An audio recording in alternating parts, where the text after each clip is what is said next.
అందరికీ నమస్కారం. నా పేరు శ్రీనివాస్. మీరు చూస్తున్నారు Srinu social connect YouTube channel. Friends, మంచి మంచి టాపిక్స్తో మీ ముందుకైతే వస్తా. దయచేసి ఒక లైక్ ఇచ్చి నన్నైతే సపోర్ట్ అయితే చేయండి.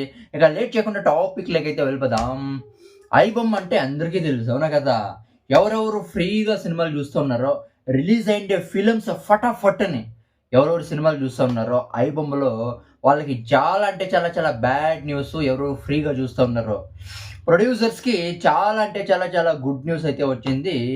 ఈరోజు 15th నవంబర్ 2025 పొద్దున్నే కూకట్పల్లిలో, హైదరాబాద్లో ఐబొమ్మ నిర్వాహకుడు అంటే ఐబొమ్మ ఓనర్ ఇమ్మడి రవిని అయితే అరెస్ట్ అయితే చేసినారు సిఎస్ఎస్ పోలీసులు. సెంట్రల్ క్రైమ్ స్టేషన్ పోలీసులు అయితే అరెస్ట్ అయితే చేసినారు. అసలు ఏం జరిగిందంటే, ఫ్రాన్స్ ఇంకా హైదరాబాద్కి వచ్చినాడు ఈ ఇమ్మడి రవి.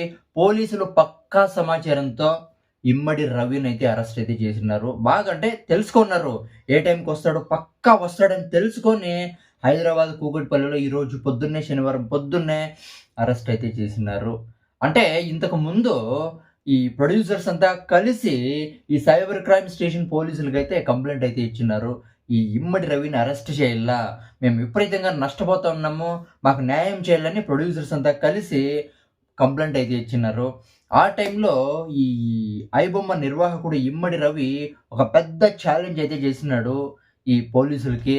మీరు దమ్ముంటే పట్టుకోండి, మీరు ఫోకస్ చేయాల్సింది మా మీద కాదు, మీరేమన్నా మా మీద ఏమన్నా ఫోకస్ చేస్తే మేము మీ మీద ఫోకస్ చేస్తాము, అంత అంత మీకు అంత సీన్ లేదు, మీరేం పీకేదేమీ లేదు, మీరు దమ్ముంటే మాతో పట్టుకోండి అనే అదే దమ్ముంటే పట్టుకోరా షికావత్తు, పట్టుకుంటే వదిలేస్తా సిండికేట్ అనే పెద్ద ఛాలెంజ్ అయితే విసిరినాడు. ఆ టైంలో హైదరాబాద్ పోలీస్ కమిషనర్ వచ్చి సివి ఆనంద్ వాళ్ళకైతే ప్రొడ్యూసర్స్కి అంతా ఒక ఒట్టు అయితే వేస్తాడు. ఒట్టు అంటే వాళ్ళకి ఒక మాట అయితే ఇస్తాడు, పక్కా ఈ ఇమ్మడి రవిని అరెస్ట్ చేస్తామని అయితే చెప్తాడు.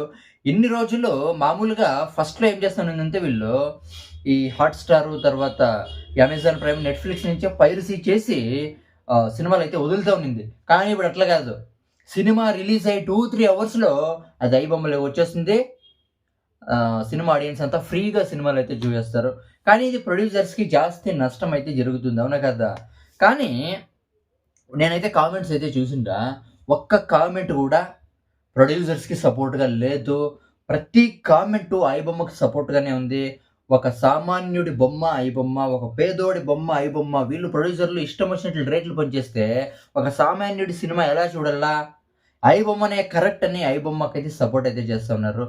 అసలు ఐబొమ్మ నిర్వాహకుడు ఈ ఇమ్మడి రవిని, ఎందుకు వచ్చావు స్వామి నువ్వు ఇండియాకి, అక్కడే ఉండుంటే బాగుండు కదా, నువ్వు ఇండియాకి వచ్చి పెద్ద తప్పు చేసావని చాలా అంటే చాలా బాధపడుతూ ఉన్నారు.